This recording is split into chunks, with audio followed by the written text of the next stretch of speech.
N പ്രാണനാഥനെന്നു വരും, എന്നു തീരും എൻ വേദനകൾ. എൻ പ്രാണനാഥനെന്നു വരും, എന്നു തീരും എൻ വേദനകൾ. ആകുലത്തിൽ ആശ്വസിപ്പാൻ, ആവശ്യങ്ങളിൽ ആശ്രയിപ്പാൻ അങ്ങല്ലാതാരുമില്ലെനിക്ക്. ആത്മനാഥ ഈ പാരിടത്തിൽ എൻ പ്രാണനാഥനെന്നു വരും, എന്നു തീരും എൻ വേദനകൾ. ഇന്നീഹത്തിൽ നിന്നിലല്ല ദില്ല സന്തോഷം ജീവിതത്തിൽ. തിങ്ങി വിങ്ങുന്ന സങ്കടവും എങ്ങും പഴിയും നിന്നകളും. എൻ പ്രാണനാഥനെന്നു വരും, എന്നു തീരും എൻ വേദനകൾ.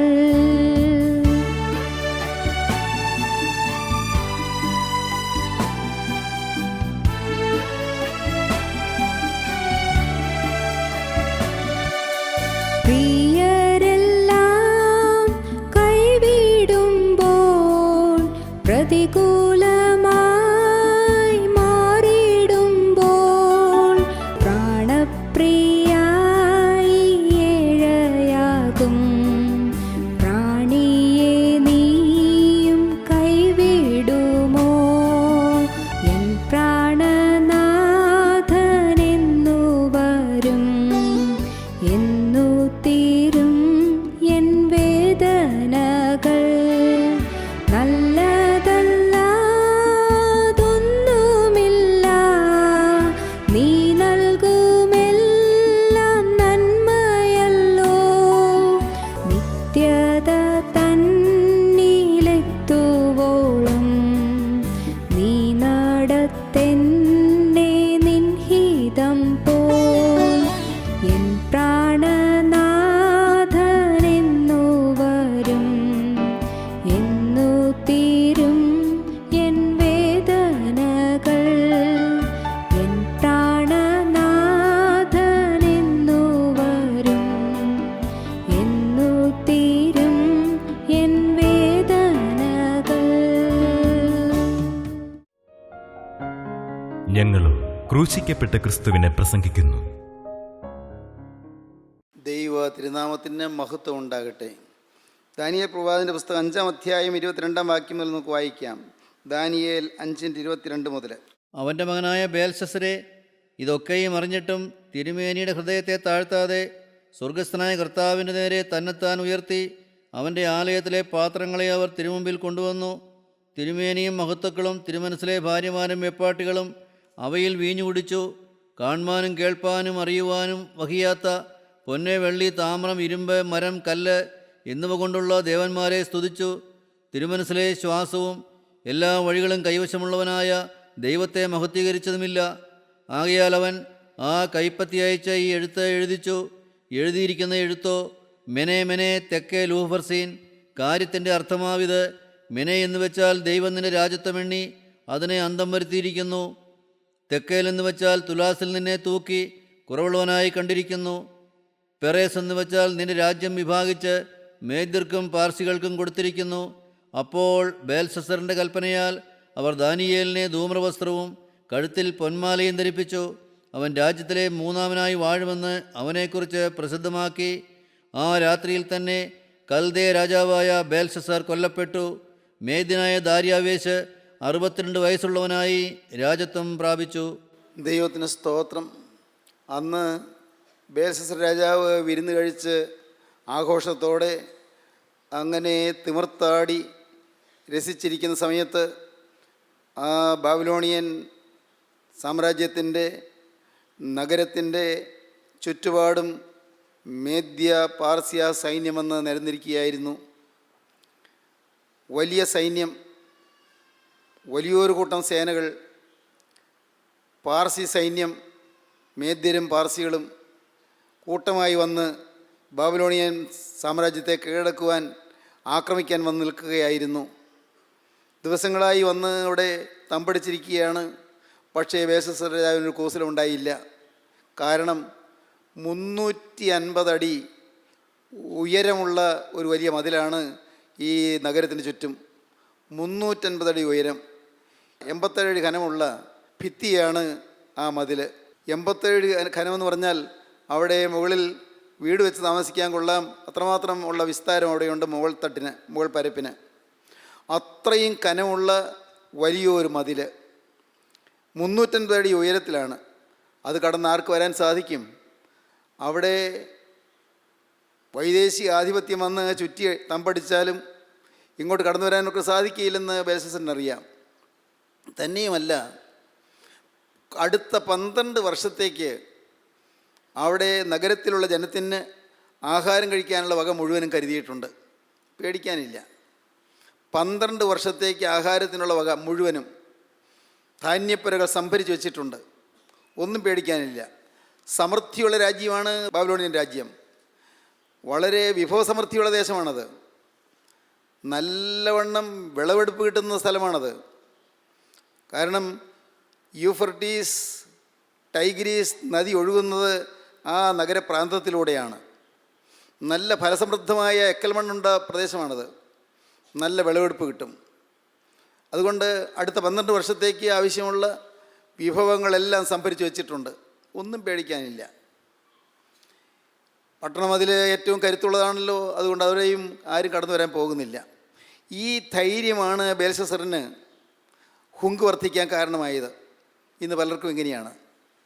ചില സാഹചര്യങ്ങൾ, എനിക്ക് ആരോഗ്യമുണ്ട്, എൻ്റെ നേരെ നിൽക്കാൻ ആരുണ്ട്, എന്നെ എതിർക്കാൻ ആരുണ്ട്, എനിക്ക് വിദ്യാഭ്യാസമുണ്ട്, എൻ്റെ അത്രയും വിദ്യാഭ്യാസം ആർക്കാണ് ഉള്ളത്, എനിക്ക് നല്ല ഉയർന്ന ശമ്പളമുണ്ട്, അല്ലെങ്കിൽ ഉയർന്ന ജോലിയുണ്ട്, ഉയർന്ന വരുമാനമുണ്ട്, എന്നോട് മിണ്ടാൻ ആർക്കാണ് അവകാശം, എന്നെ തിരുത്താൻ ആർക്കാണ് അവകാശം?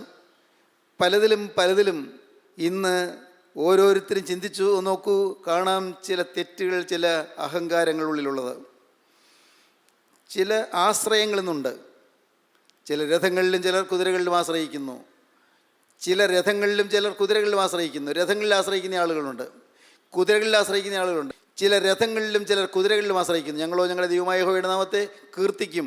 അവർ കുനിഞ്ഞു വീണുപോയി, എന്നാൽ ഞങ്ങളോ എഴുന്നേറ്റ് നിവർന്നു നിൽക്കുന്നു. 20-ാം സങ്കീർത്തനത്തിൽ അവർ കുനിഞ്ഞു വീണുപോയി. രഥങ്ങളിലും കുതിരകളിലും ആശ്രയിക്കുന്നവർ, സൈന്യ ബഹുത്വത്തിൽ ആശ്രയിക്കുന്നവർ, ഭൗതിക പ്രതാപങ്ങളിൽ ആശ്രയിക്കുന്നവർ, ശാരീരിക ശേമുഷിയിൽ ആശ്രയിക്കുന്നവർ, അവർ കുനിഞ്ഞു വീണുപോയി, എന്നാൽ ഞങ്ങളോ എഴുന്നേറ്റ് നിവർന്നു നിൽക്കുന്നു. നിവർന്നു നിൽക്കാൻ സാധിക്കണമെങ്കിൽ നിത്യനായ ദൈവത്തിൽ ആശ്രയം വരണം. എൻ്റെ ദൈവം തന്നതല്ലാതെ എനിക്കൊന്നുമില്ല എന്നുള്ള ചിന്ത വരണം. അല്ലെങ്കിൽ നാം നിലംപരിചായി പോകും, നാം വീണു പോകും. ഇന്നുള്ളതെല്ലാം പോകാൻ അധികം നേരമൊന്നും വേണ്ട. ഇന്നത്തെ ആരോഗ്യം പോകാൻ അധികം നേരമൊന്നും വേണ്ട. ഇന്നത്തെ പ്രതാപവും ഇന്നത്തെ മഹിമയും ഇന്നത്തെ പ്രൗഢിയും പോകാനൊന്നും അധികം സമയമൊന്നും വേണ്ട. ഇന്ന് ഉള്ള സൗന്ദര്യത്തികവോ ഇന്നുള്ളതായ ധനസമൃദ്ധിയോ ഇതെല്ലാം പോകാൻ നേരം വേണ്ട, അധികം സമയം വേണ്ട. പ്രിയപ്പെട്ടവരെ ഓർക്കൂ, എന്നാൽ ആശ്രയിക്കാൻ കൊള്ളാവുന്ന ഒരുത്തനുണ്ട്. നമുക്ക് വായിക്കാം 20-ാം സങ്കീർത്തനത്തിൽ ചിലർ രഥങ്ങളിലും ചിലർ കുതിരകളിലും ആശ്രയിക്കുന്ന വാക്യം നമുക്ക് വായിക്കാം. ചിലർ രഥങ്ങളിലും ചിലർ കുതിരകളിലും ആശ്രയിക്കുന്നു. രഥങ്ങളിലും ചിലർ കുതിരകളിലും ആശ്രയിക്കുന്നു. ഞങ്ങളോ ഞങ്ങളുടെ ദൈവമായ യഹോവയുടെ നാമത്തെ കീർത്തിക്കും. ഞങ്ങളുടെ ദൈവമായ യഹോവയുടെ നാമത്തെ കീർത്തിക്കും. അവർ കുനിഞ്ഞ് വീണുപോയി. രഥങ്ങളിലും കുതിരകളിലും ആശ്രയിക്കുന്നവർ കുനിഞ്ഞ് വീണുപോയി, എന്നാൽ ഞങ്ങൾ എഴുന്നേറ്റ് നിവർന്നു നിൽക്കുന്നു. ഞങ്ങൾ എഴുന്നേറ്റ് നിവർന്നു നിൽക്കുന്നു. സംഘത്തിൽക്കാരൻ പറയുകയാണ്, ഞങ്ങൾക്ക് ദൈവമുണ്ട്. ഞങ്ങൾക്ക് എഴുന്നേറ്റ് നിവർന്നു നിൽക്കാൻ, ഞങ്ങളെ പിടിച്ചെഴുന്നേൽപ്പിക്കാൻ ഞങ്ങൾക്ക് ദൈവമുണ്ട്. ഞങ്ങൾ വീണാലും നിലംപരിചാകാതെ ഞങ്ങൾ ഉയർത്താൻ ദൈവമുണ്ട്. ഞങ്ങൾ വഴിതെറ്റിയാലും നേർവഴിക്കാക്കാൻ ഞങ്ങൾക്ക് ദൈവമുണ്ട്. ദൈവബോധം, ദൈവഭയം, ദൈവഭക്തി അതായിരിക്കട്ടെ നമ്മുടെ സ്വത്ത്. ദൈവഭയം. ഇന്ന് ക്രിസ്തു സ്വത്തായിട്ടുള്ളവർ എത്ര പേരുണ്ട്? ക്രിസ്തു സ്വത്തായിരിക്കുക, യേശുക്ക് സമ്പത്തായിരിക്കുക. പ്രിയപ്പെട്ടവരെ, ഞാൻ വീണ്ടും പറയട്ടെ, നാം ഒന്നിലും ആശ്രയിച്ചു പോകരുത്. ഒന്നിലും നാം ആശ്രയിച്ചു പോകരുത്. ഒന്നിലും നാം പ്രശംസിച്ചു പോകരുത്. ഒന്നിലും നാം അഭിമാനിച്ചു പോകരുത്. അഭിമാന വിഷയം ഒന്നേ ഉള്ളൂ, പ്രശംസാ വിഷയം ഒന്നേ ഉള്ളൂ. അപ്പോസ്തലനായ പൗലോസ് പറഞ്ഞു, എനിക്കോ നമ്മുടെ കർത്താവായ യേശു ക്രിസ്തുവല്ലാതെ പ്രശംസിപ്പാൻ ഇടവരരുത്. അവനാൽ ലോകം എനിക്കും ഞാൻ ലോകത്തിനും ക്രൂശിക്കപ്പെട്ടിരിക്കുന്നു. ഞാൻ ലോകത്തിന് ക്രൂശിക്കപ്പെട്ടു. ലോകത്തിൽ ഇങ്ങനെ ഒരു മനുഷ്യനില്ല. ക്രൂശിക്കപ്പെട്ട് കഴിഞ്ഞിരിക്കുന്നു. ഞാൻ ലോകത്തിന് ക്രൂശിക്കപ്പെട്ടു. ലോകം എനിക്കും ക്രൂശിക്കപ്പെട്ടിരിക്കുന്നു. ക്രിസ്തു എനിക്ക് വേണ്ടി ക്രൂശിക്കപ്പെട്ടിരിക്കുന്നു. ലോകം എനിക്ക് ക്രൂശിക്കപ്പെട്ടിരിക്കുന്നു. ഞാൻ ലോകത്തിന് ക്രൂശിക്കപ്പെട്ടിരിക്കുന്നു. ഇനി ലോകത്തെ സംബന്ധിച്ചിടത്തോളം ഇങ്ങനെ ഒരാളില്ല. എന്നെ സംബന്ധിച്ചിടത്തോളം ലോകമെന്നൊന്നില്ല. എനിക്ക് ഒന്നേ ഉള്ളൂ, യേശു ക്രിസ്തു മാത്രം. സഹോദരങ്ങളെ, ഇത് ഉന്നതമായ ചിന്തയാണെന്ന് നിങ്ങൾക്ക് തോന്നാം. അല്ല, ഇത് ആഴമേറിയ ചിന്തയുമല്ല, ഉന്നതമായ ചിന്തയുമല്ല. ഇത് സാധാരണ ചിന്തയാണ് ഈ പറയുന്നത്. നാം എല്ലാവരും അനുവർത്തിക്കേണ്ട കാര്യമാണ് ഈ പറയുന്നത്. നമ്മുടെ ജീവിതത്തിൽ വ്യക്തമായ ബോധ്യം വേണം. എനിക്ക് ആശ്രയം യേശു മാത്രം. ആരെല്ലാം ഉണ്ടെന്ന് പറഞ്ഞാലും എല്ലാവരും കൈവിട്ടു പോകും, എല്ലാവരും മാറിപ്പോകും, എല്ലാവരും വിട്ടുപോകും. ഇന്ന് സ്നേഹമായിരിക്കുന്നവർ നാളെ തെറ്റിദ്ധരിച്ചു എന്ന് വരാം. ഇന്ന് സഹായിക്കുന്നവർ നാളെ കൈ വെൻവലിച്ചു എന്ന് വരാം. ഇന്ന് ഉപകാരം ചെയ്യുന്നവർ നാളെ ഉപദ്രവികളായി തീർന്നു എന്ന് വരാം. മനുഷ്യൻ അത്രയേ ഉള്ളൂ. എന്നാൽ ഒരിക്കലും തെറ്റിദ്ധരിക്കാത്ത ഒരാളുണ്ട്, തെറ്റായി ധരിക്കാത്ത ഒരാളുണ്ട്. അവിടത്തേക്ക് തെറ്റിദ്ധാരണയില്ല. യേശു ക്രിസ്തുവിന് തെറ്റിദ്ധാരണയില്ല. കാണേണ്ടതുപോലെ അവിടുന്ന് കാണും, ഉള്ളതുപോലെ അവിടുന്ന് കാണും. അവിടുന്ന് സഹായിക്കാൻ ശക്തനാണ്, സഹായിക്കാൻ കരുത്തനാണ്, സഹായിക്കാൻ മനസ്സുള്ളവനാണ്. ഇന്ന് ഈ യേശു നമുക്ക് സ്വത്തായി വരണം. യേശുവാണ് സ്വത്ത്. ചില രഥങ്ങളിലും ചിലർ കുതിരകളിലും ആശ്രയിക്കുന്നു. ഞങ്ങളോ ഞങ്ങളുടെ ദൈവമായ യഹോവയുടെ നാമത്തെ കീർത്തിക്കും. അവർ കുനിഞ്ഞ് വീണുപോയി. രഥങ്ങളിലും കുതിരകളിലും ആശ്രയിച്ചവരെല്ലാം കുനിഞ്ഞ് വീണുപോയി. എന്നാൽ ഞങ്ങളോ എഴുന്നേറ്റ് നിവർന്നു നിൽക്കുന്നു. സഹോദരങ്ങളെ, ഇന്ന് ഒരു സെക്കൻഡ് നേരം വീണ്ടും നിങ്ങൾ ചിന്തിക്കൂ, കർത്താവേ, നീയാണോ എൻ്റെ സ്വത്ത്? യേശു എനിക്ക് സ്വത്തായിട്ട് എൻ്റെ ഹൃദയത്തിലുണ്ടോ? എൻ്റെ സമ്പത്തായി യേശു എൻ്റെ ഹൃദയത്തിലുണ്ടോ? യേശു എൻ്റെ ഉള്ളിലുണ്ടോ? എൻ്റെ സമ്പത്തെന്ന് ചൊല്ലുവാൻ എനിക്ക് യേശു മാത്രമെന്ന് ഭക്തൻ പാടി. എനിക്ക് എൻ്റെ സമ്പത്തെന്ന് ചൊല്ലുവാൻ യേശു മാത്രമേ ഉള്ളൂ. സാധു കൊച്ചുഞ്ഞു പ്രദേശി പാടിയതാണ്, എൻ്റെ സമ്പത്തെന്ന് ചൊല്ലുവാൻ ഈ ഇഹത്തിൽ എനിക്ക് യേശു മാത്രമേ ഉള്ളൂ. സമ്പത്ത് യേശു മാത്രം പറഞ്ഞാൽ പോരല്ലോ പ്രിയപ്പെട്ടവരെ. യേശു ഉണ്ടെങ്കിൽ എല്ലാം ഉണ്ട്. യേശു ഉണ്ടെങ്കിൽ സൗഖ്യമുണ്ട്. യേശു ഉണ്ടെങ്കിൽ ബലമുണ്ട്. യേശു ഉണ്ടെങ്കിൽ സഹായികളുണ്ട്. യേശു ഉണ്ടെങ്കിൽ ദൈവമക്കളുണ്ട്. യേശു ഉണ്ടെങ്കിൽ എല്ലാ സാഹചര്യങ്ങളും അനുകൂലമാക്കി വരും. എല്ലാം അനുകൂലമായിരിക്കും. യേശു വേണം എനിക്ക്. യേശുവാണ് സ്വത്ത്. ദൈവത്തിന് സ്തോത്രം. പ്രിയപ്പെട്ടവരെ, നമ്മുടെ ജീവിതത്തിൽ യേശു ക്രിസ്തുവിന് ഒന്നാം സ്ഥാനം വന്നിട്ടുണ്ടോ? ഒന്നാമത് യേശുവിനെ നിർത്തിയിട്ടുണ്ടോ? അതോ നമ്മുടെ ജീവിതത്തിൽ നിന്നും അഹങ്കരിക്കുകയാണോ? നാം നിഗളിക്കുകയാണോ? ബേൽശസ്സർ രാജാവ് നിഗളിച്ചു. ബേൽശസ്സർ രാജാവ് അവൻ്റെ മഹത്തുക്കളും എല്ലാം ഉൾപ്പെടെ അവരാഘോഷത്തോടെ അങ്ങനെ തിമിർത്ത് കുടിച്ച് ആനന്ദിച്ചു, തിമിർത്താടി രസിച്ചു. എല്ലാം കണ്ടുകൊണ്ടിരുന്ന ദൈവം, എല്ലാം ദൈവം കണ്ടുകൊണ്ടിരുന്നു. ദൈവം പറഞ്ഞു, ഞാൻ നിൻ്റെ രാജ്യത്ത് വെണ്ണി, അതിന് അന്തം വരുത്തിയിരിക്കുന്നു. ഞാൻ നിന്നെ തുലാസിൽ തൂക്കി നോക്കി നിന്നെ കുറവുള്ളനായി കണ്ടിരിക്കുന്നു. അഭിമാന വിഷയം എന്താണുള്ളത്? നിന്നെ കുറവുള്ളനായി കാണുന്നുണ്ടോ? അതോ നിനക്ക് അഭിമാന വിഷയങ്ങൾ വേറെ എന്തെങ്കിലും പറയാനുണ്ടോ? യേശുവാണ് അഭിമാന വിഷയം. എൻ്റെ കർത്താവേ, എനിക്ക് യേശുവിൽ മാത്രമേ പ്രശംസിക്കാനുള്ളൂ എന്നുള്ള ആ ഒരു ഉറപ്പ് നിങ്ങൾക്ക് വന്നാൽ നിങ്ങൾക്ക് ആത്മീയ ജീവിതം തുടങ്ങാം. യേശു മാത്രമേ എനിക്ക് പ്രശംസാ വിഷയമായിട്ടുള്ളൂ. യേശു ഉള്ളതാണ് എൻ്റെ ബലം. ലോകത്തിന് മനസ്സിലാവുകയില്ല. ലോകം കളിയാക്കും, ലോകമനുഷ്യർ പരിഹസിക്കട്ടെ. നിങ്ങൾക്കതിലും വിരോധം വരണ്ട. ആളുകൾ നിങ്ങൾ തെറ്റിദ്ധരിക്കട്ടെ, പ്രയാസം വരണ്ട. ആളുകൾ നിങ്ങളെ ഉപദ്രവിക്കട്ടെ, സാരമില്ല.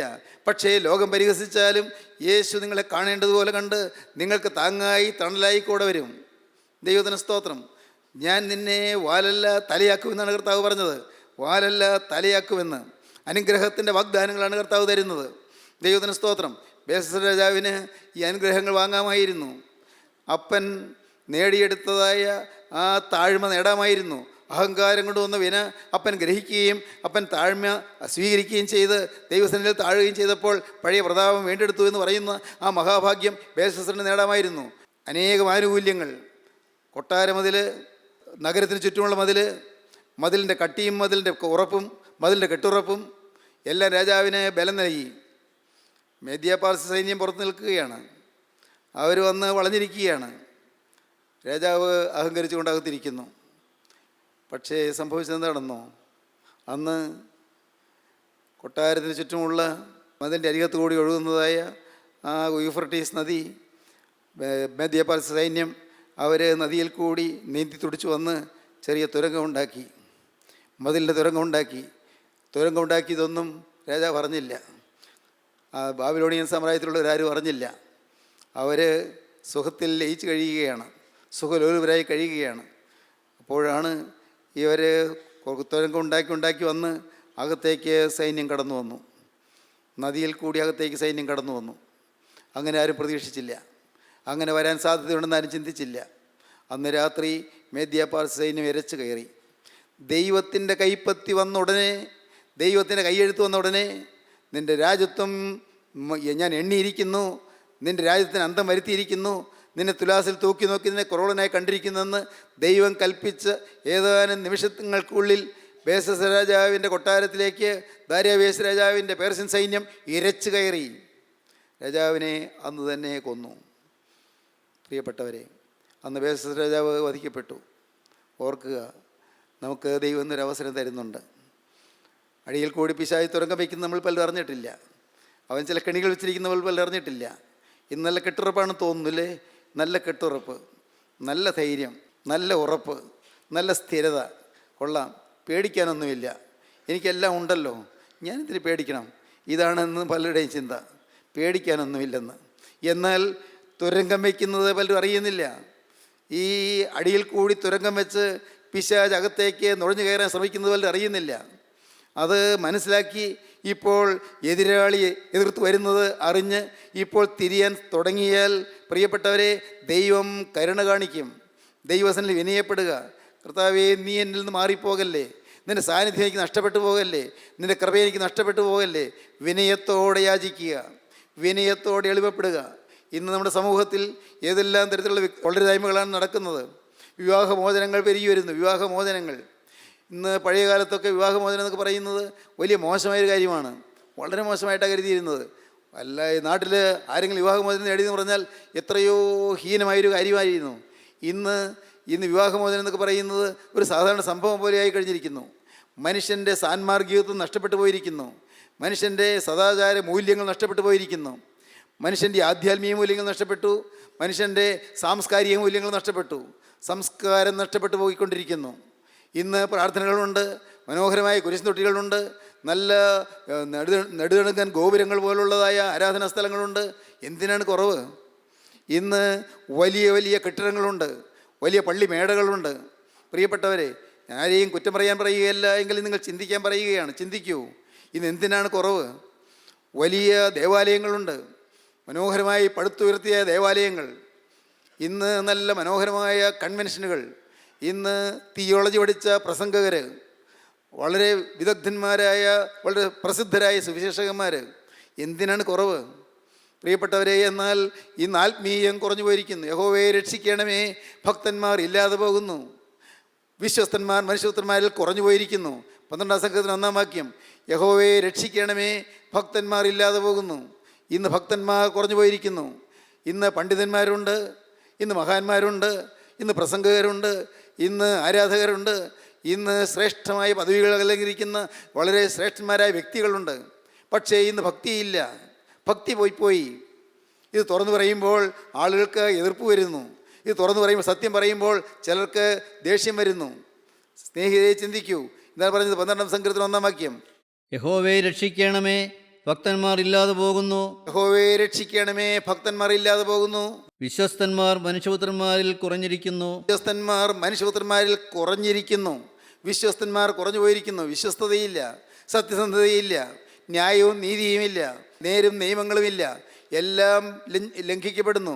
നിയമങ്ങൾ ലംഘിക്കപ്പെടുന്നു. അക്രമം പെരുകുന്നു. കൊള്ളരുതായ്മകൾ വർദ്ധിക്കുന്നു. മ്ലേച്ഛതകൾ പെരുകുന്നു. എത്ര വൃത്തികെട്ട കാര്യങ്ങൾ ചെയ്യുവാനും മനുഷ്യന് പേടിയില്ല, മനുഷ്യന് മടിയില്ല. അത്രമാത്രം അധപതിച്ചു കൊണ്ടിരിക്കുന്നു. ആരെയും കുറ്റപ്പെടുത്തിയിട്ട് കാര്യമില്ല. അതിൽ മതഭേദമില്ല, സമുദായ ഭേദമില്ല, അതിൽ സഭാഭേദമില്ല.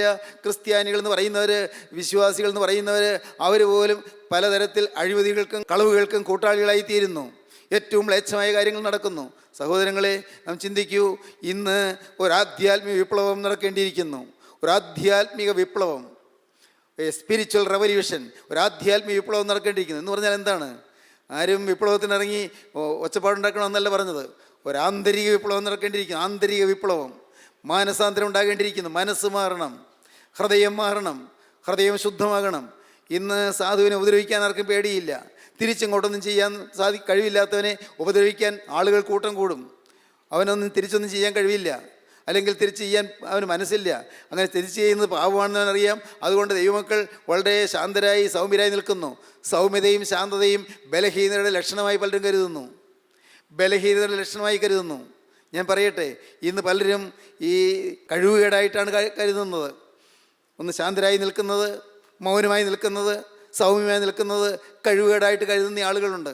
പ്രിയപ്പെട്ടവരെ, ഓർക്കൂ, എല്ലാറ്റിനും പ്രതികാരം ചെയ്യുന്ന ഒരു ദൈവം ഉണ്ടായെന്ന് ഓർത്തുകൊള്ളുക. എല്ലാറ്റിനും പ്രതികാരം ചെയ്യുന്ന ദൈവം അവൻ കണക്ക് തീർക്കുന്നവനാണ്. കാലത്തിൻ്റെ ചുവരെഴുത്ത് നിങ്ങൾ കണ്ടില്ല എന്ന് നടിക്കരുത്. കാലത്തിൻ്റെ ചുവരെഴുത്ത് എന്ന് പറയുന്നത് അതിന്നൊരു ശൈലിയായി മാറിക്കഴിഞ്ഞിട്ടുണ്ട്. കാലത്തിൻ്റെ ചുവരെഴുത്ത്. സഭകൾ കാലത്തിന് ചുവരെഴുത്ത് കാണണം. സമുദായങ്ങൾ കാലത്തിന് ചുവരെഴുത്ത് കാണണം. സമുദായ നേതാക്കന്മാർ കാലത്തിന് ചുവരെഴുത്ത് കാണണം. ചെറുപ്പക്കാരെന്ന് അസ്വസ്ഥരാണ്, യൗവനക്കാരെന്ന് അസ്വസ്ഥരാണ്. അവർക്ക് ഇന്ന് ആരാധന വേണ്ട, പള്ളി വേണ്ട, അവർക്ക് വിശുദ്ധ കർമ്മങ്ങൾ വേണ്ട, വിശുദ്ധ ആചാരങ്ങൾ വേണ്ട. കാരണം അവർ ഇന്ന് അസ്വസ്ഥരാണ്. അവരുടെ മനസ്സിന് ശാന്തി കൊടുക്കുന്നതൊന്നും ഇന്ന് കിട്ടേണ്ടിടത്തു നിന്ന് കിട്ടുന്നില്ല.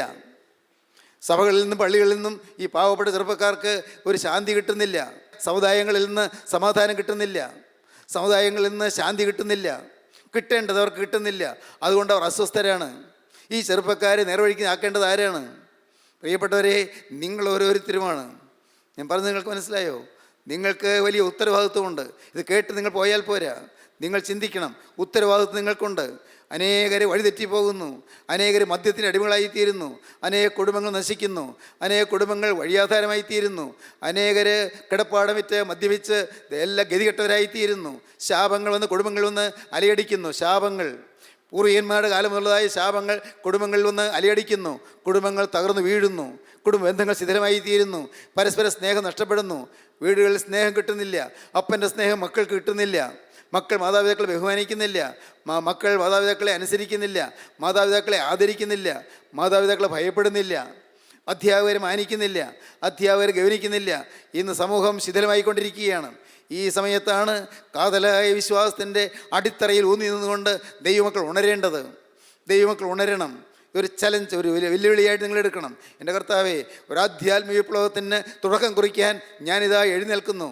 യേശുവേ, കുരിശിൽ നീ തുടങ്ങിയ വിപ്ലവം, കുരിശിൽ നീ തുടങ്ങിയതായ ഒരു വിപ്ലവമുണ്ട്. അത് സ്നേഹത്തിൻ്റെ വിപ്ലവമാണ്. അതാണ് ആധ്യാത്മിക വിപ്ലവം. സ്നേഹത്തിൻ്റെ വിപ്ലവം, കുരിശിലെ വിപ്ലവം, അത് സ്നേഹത്തിൻ്റെ വിപ്ലവമാണ്. അത് പാപിയെ സ്നേഹിക്കുന്ന സ്നേഹത്തിൻ്റെ വിപ്ലവമാണ്. അത് താണവനെ ഉയർത്തുന്ന സ്നേഹത്തിൻ്റെ വിപ്ലവമാണ്. അത് പാവപ്പെട്ടവനെ സഹായിക്കുന്ന സ്നേഹത്തിൻ്റെ വിപ്ലവമാണ്. അത് വഴിതെറ്റി പോകുന്നതിനെ നേർവഴിക്കാക്കുന്ന സ്നേഹത്തിൻ്റെ വിപ്ലവമാണ്. ദൈവത്തിന് സ്തോത്രം. അതൊരു വിശുദ്ധിയുടെ വിപ്ലവമാണ്. ഹല്ലേലൂയ, ദൈവത്തിന് സ്തോത്രം. വിശുദ്ധിയുടെ വിപ്ലവം. ആ വിപ്ലവ കാഹളം മുഴക്കാൻ നിങ്ങൾ എഴുന്നേറ്റ് വരുമോ? വിപ്ലവ കാഹളം മുഴക്കുക. നിങ്ങൾക്ക് മനസ്സിലായോ? ദൈവത്തിന് സ്തോത്രം. കർത്താവേ, എൻ്റെ ഈ ചെറുപ്രായത്തിൽ, ബാല്യക്കാർ ചിന്തിക്കൂ, യൗവനക്കാർ ചിന്തിക്കൂ, കുട്ടികൾ ചിന്തിക്കൂ. കർത്താവേ, എൻ്റെ ഈ യൗവനപ്രായത്തിലേക്ക് കാലുന്ന ഈ സമയത്ത് എനിക്ക് സ്നേഹത്തിൻ്റെ പ്രവാചകനായി മാറണം. എനിക്ക് വിശുദ്ധിയുടെ ഒരു പ്രഘോഷകനായി മാറണം. ദൈവത്തിന് സ്തോത്രം. എൻ്റെ കർത്താവേ, വിശുദ്ധിയുടെ പ്രഘോഷകനായി മാറണം. എൻ്റെ ദൈവമേ, എനിക്ക് ഈ ലോകത്ത് ഓടി നടന്ന് യേശുവിൻ്റെ സ്നേഹം പ്രകീർത്തിക്കണം. യേശു ജീവിക്കുന്നുകൊണ്ടാണ് എൻ്റെ സ്വഭാവം മാറിയതെന്ന് ലോകത്തിന് കാണിച്ചു കൊടുക്കണം. എൻ്റെ അശുദ്ധ ജീവിതം മാറിയത് യേശു എന്നിൽ പ്രവർത്തിച്ചുകൊണ്ടാണെന്ന് കാണിച്ചു കൊടുക്കണം. എൻ്റെ അഹങ്കാരം മാറിയത് യേശു എൻ്റെ താഴ്മ എന്നെ എൻ്റെ ഹൃദയത്തിലേക്ക് തന്നതുകൊണ്ടാണെന്ന് എനിക്ക് മനസ്സിലാക്കി കൊടുക്കണം. പ്രിയപ്പെട്ടവരെ, നിങ്ങൾ എന്ത് പറയുന്നു? ഈ ആധ്യാത്മിക വിപ്ലവത്തിന്, കുരിശിലെ സ്നേഹ വിപ്ലവത്തിന് തുടക്കം കുറിക്കാനായിട്ട് നിങ്ങൾക്ക് എഴുന്നേറ്റ് വരാമോ? ദൈവത്തിന് സ്തോത്രം. നിങ്ങൾ ആരെല്ലാം ഇന്നൊരു പുതിയ തീരുമാനമെടുക്കും? കർത്താവേ, എൻ്റെ മുമ്പിൽ വലിയൊരു ഉത്തരവാദിത്വമുണ്ട്, ഞാൻ മനസ്സിലാക്കുന്നു. എൻ്റെ മുമ്പിൽ വലിയൊരു ഉത്തരവാദിത്വമുണ്ട്. എൻ്റെ കുടുംബത്തിൽ ഈ സ്നേഹം തുടങ്ങണം. എൻ്റെ കുടുംബത്തിൽ സ്നേഹത്തിൻ്റെ ബോംബ് പൊട്ടണം. ഹല്ലേലൂയ, ദൈവത്തിന് സ്തോത്രം. സ്നേഹത്തിൻ്റെ ബോംബ് പൊട്ടണം. എൻ്റെ കുടുംബത്തിൽ അത് തുടങ്ങണം. സ്നേഹത്തിൻ്റെ ഒരു ബോംബ് സ്ഫോടനം. ദൈവത്തിന് സ്തോത്രം. ഞാൻ പറയുന്നത് നിങ്ങൾക്ക് മനസ്സിലാകുന്നുണ്ടോ? ഈ എൻ്റെ കുടുംബത്തിൽ അത് തുടങ്ങണം. എൻ്റെ കുടുംബത്തിൽ സ്നേഹത്തിൻ്റെ ബോംബ് പൊട്ടണം. എന്നിട്ട് എൻ്റെ കുടുംബത്തിൽ ആകെ ഒരു വിപ്ലവം നടക്കണം. അവിടെ സ്നേഹത്തിൻ്റെ വിപ്ലവം. എല്ലാവരും പിണങ്ങിയിരിക്കുന്നവർ ഇണങ്ങണം. ഇന്ന് തുറന്ന് സംസാരിക്കാൻ കഴിയാത്തവർ തുറന്ന് സംസാരിക്കുന്നവരായി തീരണം. ഇന്ന് പരസ്പര സ്നേഹം വരണം. അയൽക്കാരും തമ്മിൽ സ്നേഹം വരണം. അവിടെ ശണ്ട പാടില്ല. അവിടെ ഐക്യം വരണം. ദൈവത്തിന് സ്തോത്രം. ഒരു ഓഫീസിൽ ജോലി ചെയ്യുന്നവർ ഗ്രൂപ്പിസം പാടില്ല. ഒരു ഓഫീസിൽ ജോലി ചെയ്യുന്നവർ തൊഴുത്തിൽ കുത്തു പാടില്ല. ഒരു ഓഫീസിൽ ജോലി ചെയ്യുന്നവർ കാലുവാരൽ പാടില്ല. ഒരു ഓഫീസിൽ ജോലി ചെയ്യുന്നവർ പിൻകാല ഒഴിക്കൽ പാടില്ല. ദൈവത്തിന് സ്തോത്രം. അവിടെ സ്നേഹമായിരിക്കണം. സ്നേഹം, ഏറ്റവും താണവനെ ഉയർത്താനുള്ള സ്നേഹം, തെറ്റുപറ്റുന്നവനെ താങ്ങി എഴുന്നേൽപ്പിക്കാനുള്ള സ്നേഹം. പ്രിയപ്പെട്ടവരെ, ഇതാണ് സ്നേഹത്തിൻ്റെ വിപ്ലവം. തെറ്റിപ്പോകുന്നവനെ തള്ളിക്കളയുകയല്ല, ഒരു വീഴ്ച പറ്റിയവനെ ഉപേക്ഷിച്ച് കളയുകയല്ല, അവനെയും മാടി അടുപ്പിച്ചുകൊണ്ട് ചേർത്തണയ്ക്കുന്ന കുരിശിലെ സ്നേഹം. ആ സ്നേഹം നിങ്ങളിൽ ഉണരട്ടെ. ആ സ്നേഹത്തിൻ്റെ ആത്മാവ് നിങ്ങളെ ജ്വലിപ്പിക്കട്ടെ. ആ സ്നേഹത്തിൻ്റെ ആത്മാവ് നിങ്ങളിലേക്ക് വരട്ടെ. മെനെ മെനെ തേക്കേലു ഫർസീൻ. ദൈവം നിൻ്റെ രാജ്യത്തിന് എണ്ണി അതിന് അന്തം വരുത്തിയിരിക്കുന്നു. ദൈവം നിന്നെ തുലാസിൽ തൂക്കി നോക്കി നിന്നെ കുറവുള്ളവനായി കണ്ടിരിക്കുന്നു. കാലത്തിൻ്റെ ചുവരെഴുത്ത് കാണുക. നിന്നെ കുറവുള്ളവനായി കണ്ടിരിക്കുന്നു. എൻ്റെ കർത്താവേ, നീ എന്നെ ഇപ്പോൾ നോക്കുമ്പോൾ എന്നെ കുറവുള്ളവനായിട്ടാണോ കാണുന്നത്?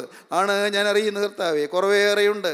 എന്നാൽ എൻ്റെ കുറവ് തീർക്കാൻ നിനക്ക് മാത്രമേ കഴിയുകയുള്ളൂ. കുരിശിൽ ചൊരിഞ്ഞ രക്തത്താൽ എൻ്റെ കുറവുകൾ തീരുമെന്ന് ഞാൻ വിശ്വസിക്കുന്നു. കുരിശിൽ മരിച്ച മരണത്താൽ എൻ്റെ കുറവ് തീരുമെന്ന് ഞാൻ വിശ്വസിക്കുന്നു. കുരിശിൽ ത്യജിച്ച ആ ജീവനാൽ എൻ്റെ ജീവിതത്തിലെ കുറവുകൾ തീരുമെന്ന് ഞാൻ വിശ്വസിക്കുന്നു. യേശുനാഥ, നീ എൻ്റെ ഹൃദയത്തിലേക്ക് എഴുന്നള്ളി വരണമേ.